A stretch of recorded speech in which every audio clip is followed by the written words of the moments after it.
今天来到上海，给大家试一下全新的智己 LS6。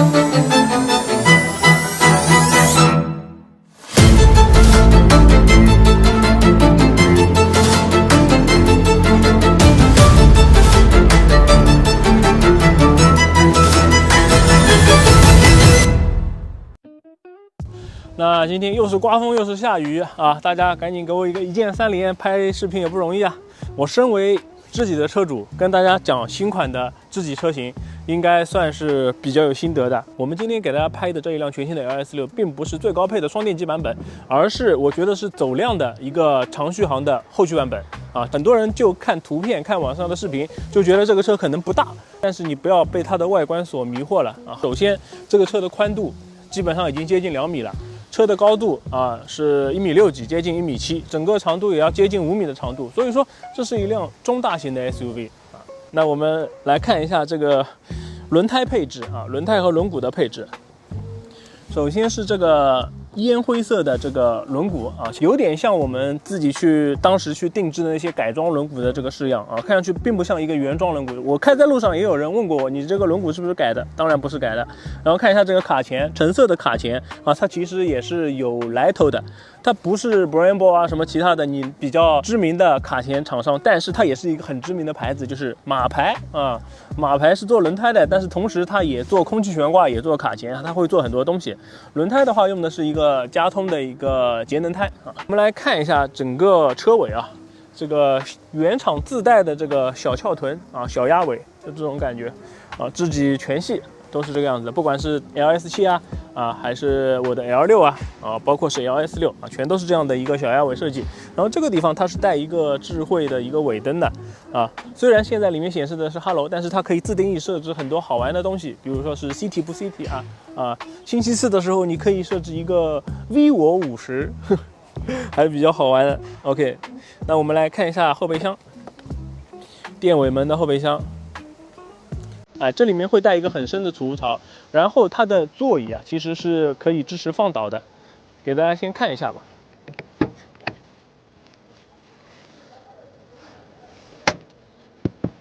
放倒，4溜放倒，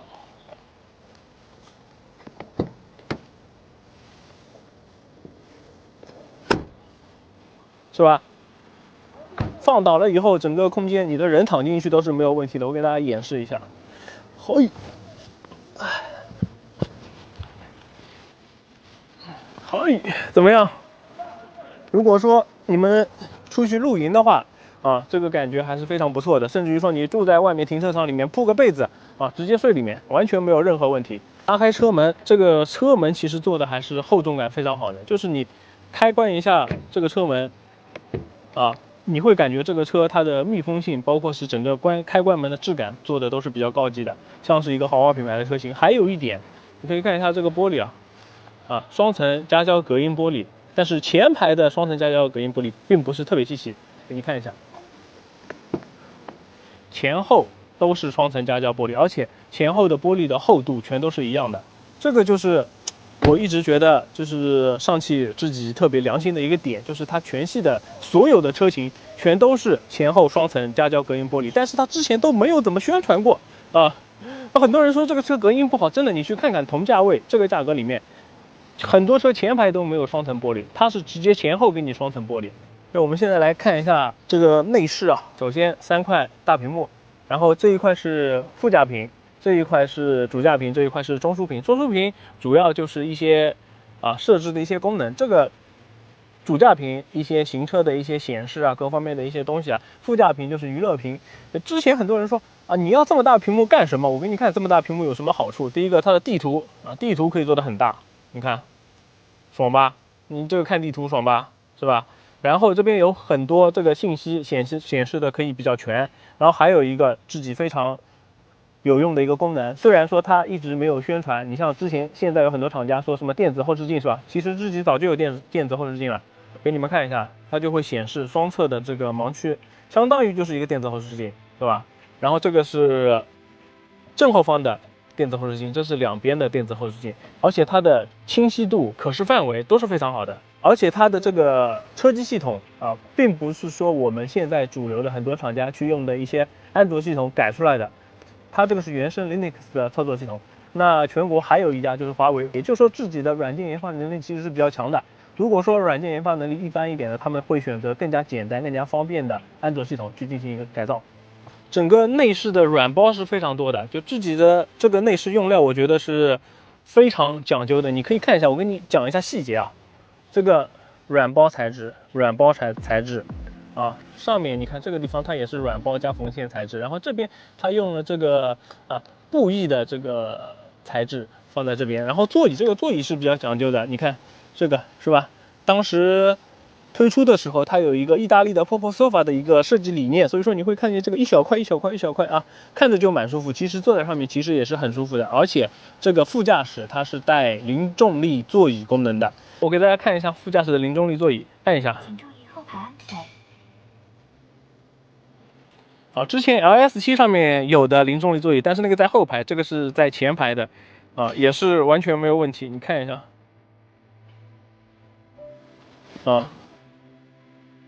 这感觉还是很舒服的。给大家看一下这个后排，刚刚说了双层隔音玻璃，但是它还有一个很好的点，就后排的这个可调范围蛮大的，给你们看一下。第一档比较垂直的是吧？第二档、第三档、第四档可以调到这么躺。我给大家坐上来给大家看一下，就调到最躺的一个状态，这是调到最躺一个状态这种躺的效果是很舒服的，就是你坐长途的时候这种感觉，你看包括是它的整个坐垫又宽又厚又软坐在里面，包括是你看这个头部的这个空间纵向的空间。所以我刚刚说这是一个中大型的 SUV就这种空间感你可以感受一下，二郎腿一翘，然后中央扶手箱是吧？这个后面是带2个磁吸的拓展接口的，可以装磁吸配件，然后装 iPad 或者装其他东西都可以。我的 L6上面也是有的。那静态介绍的差不多了，我们现在把车开起来动起来给大家聊。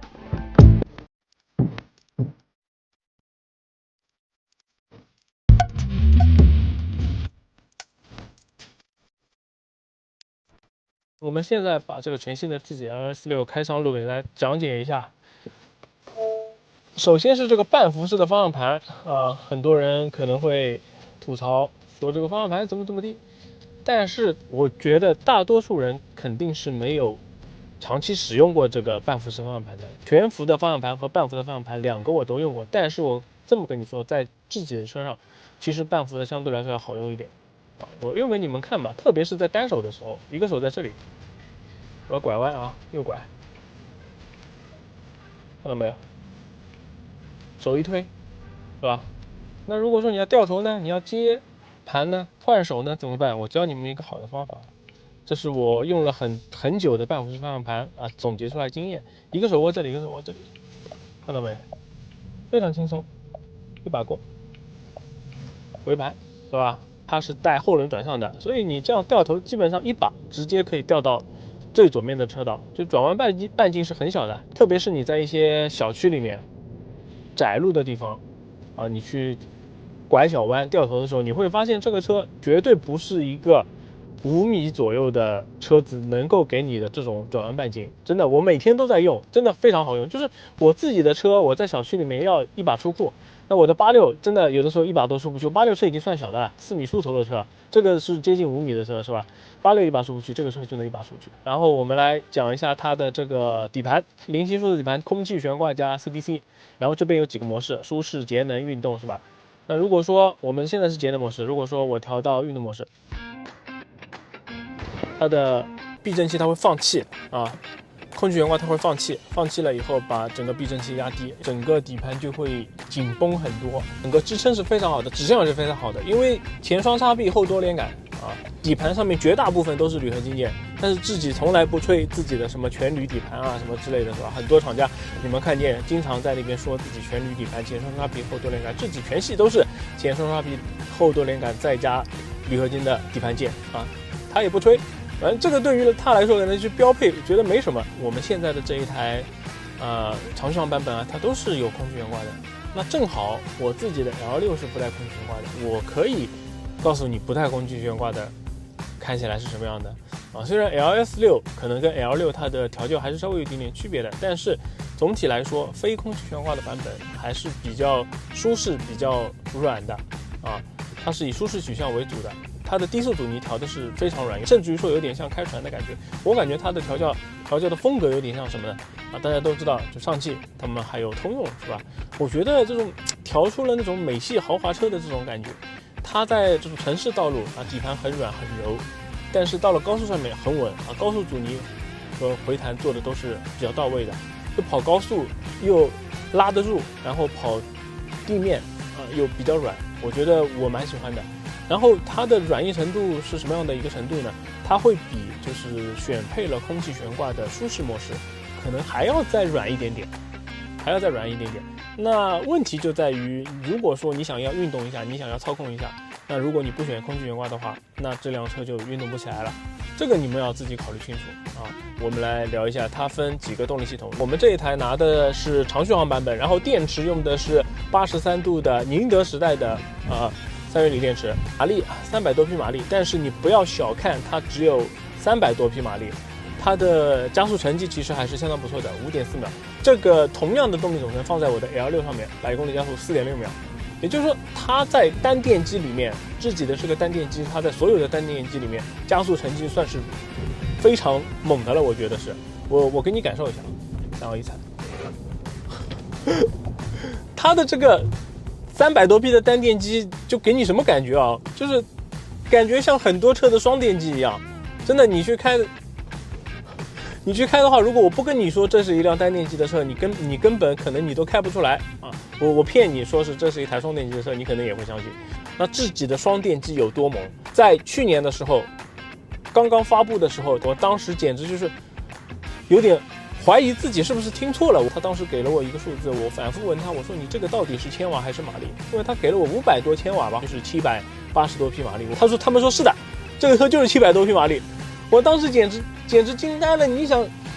就那个时候的双电机车，大家都是500匹、600匹，自己直接干到780几匹。现在虽然说极客它也有700多匹的双电机了，但是自己在第一个推出它这个700多匹双电机的时候，周围就没有一个同价位的双电机动力是比它强的。而且当时很多人说电车极速不行，是吧？当时自己直接就去刷了个极速，当时把极速成绩刷到了300以上的极速，就 LS6。但是量产版本它是有电子限速的啊，电子限速只能到250，还不到260啊，但是也已经非常快的，你去看其他有些品牌，什么180、200什么之类的，对吧？然后我们来聊一下它的能耗。现在我这一台 LS6 的能耗，100公里的电耗是12.9。我今天开了这辆车，我开了70公里，然后开了一段高速，可能比较堵，回来的时候相对来说路空一点。你看这个近50公里的行驶能耗是12.6啊，12.6。这一辆车它的能耗，很多人他为什么觉得能耗高啊？你看这个整个7天能耗是17.2，因为之前的人我估计他们上车就是全程是运动模式，所以说你要把这辆车的电耗上限把它拉上去，其实也是容易的，你就踩就行了。但是我开电车，很多时候开车，平时开车习惯，我就是节能模式，然后把动能回收稍微开高一点。这辆车开到就是正常的动能回收模式啊，它的回收力度也不大的，并不会像很多车一样，你开到最强动能回收的状态，你一踩就是就这样，是吧？但是我给你看一下，现在我已经把动能回收开到最大了，我松。几乎是没有感觉的。就是如果你看计时表的话，我在最强动能模式的情况下，它的纵向的基值就负0.1个 G 啊，就这么一点点，就相当于你只要把刹车搭在上面一样，就这样的一个感觉。所以说它动能回收平顺性这一块做的也很好，然后在能耗这一块控制的非常好。之前一直很多人黑自己说什么电动纳智捷或者怎么样，其实我当时开 LS7 的时候能耗也不是特别高，因为 LS7 车重嘛又是双电机，很多人把它开到20几个电耗，25甚至于有人开到30个电耗。但是我当时开 LS7 的时候，我们用节能模式开着空调在市区正常开的时候，也就开到16个电左右啊，甚至于最低的时候可以开到过15个电左右啊，开到这样的一个水平。这个完全就是看你个人怎么开的啊，包括是这一台全新的 LS6，如果说它是双电机的版本，你要刷它的电耗上限更简单。你想，我刚刚说了，这台车双电机版本780马力，你开个运动模式，哐一脚下去，那个电耗你肯定上限是很高的呀。所以说要黑这个车很简单，我开个运动模式双电机，我猛踩，我马上把它刷满，我马上就可以说这是电动纳智捷，是不是？但是我告诉你，我作为就是自己的长期用户，我可以这么跟你说，自己的全新的这个车型 L6、LS6 的电耗绝对是相当好的一个水准。然后我们聊一下这个智能辅助驾驶。就很多人说到智能辅助驾驶，他可能网上刷到最多的就是华为的这种智能辅助驾驶，但是很多人不知道自己在智驾这一块做的其实也一直是非常好的。就他们的智驾的合作的公司叫做 Momenta 这一家公司，现在也有很多其他品牌也已经逐渐开始去用 Momenta 的这个整个智驾的方案了。无图的 NOA 智驾是什么样的一个概念？就是之前我们用的都是高精地图，那用了高精地图的情况下，在高架然后在高速上面去，或者说是有这种实际划线的地方，它是可以去进行一个辅助驾驶的，就是这个是现在很多车企都能够做到的，没有什么太大问题。高速高架上面去变道啊、超车啊、加减速啊、上下匝道啊，自动的选择一个路线啊，这些都是对于自己的智驾来说已经是一个非常简单的一个事情了。但是还有很多品牌的智驾其实连这个它都是做不到的。那现在它的自己的这个无图 NOA 它厉害在哪里呢？就是厉害在我们现在在一个非高架道路上面，就是在城区里面，甚至于说在一些厂区里面，甚至于说在一些山里面它都可以去激活，都可以去识别路面的各种情况。有几个点它是做得非常好的。你如何判断一个智驾现在是不是处于第一梯队？首先第一个，你看它能不能自己掉头，这是一个非常关键的点。就很多智驾就是在掉头的时候它都会提示你接管的。然后还有一个就是在那些就是没有地图标线的山里面村里面那种狭窄道路它能不能够自己开很多车在这种路上转向角度一大，它就马上提示你接管了包括是晚上跑高速，下雨天你看不清直接智驾一开，我当时跑的我都已经跑得有点害怕了，但是我感觉智驾的信心还是非常足的，因为它在地图上面屏幕上面这个标线识别的都是非常清晰的。虽然说现在自己用的就是单激光雷达，但是我说实话，它的单激光雷达比那些双激光雷达什么3芯片、4芯片这种硬件规格更高的做的都是要来得好做的都要优秀。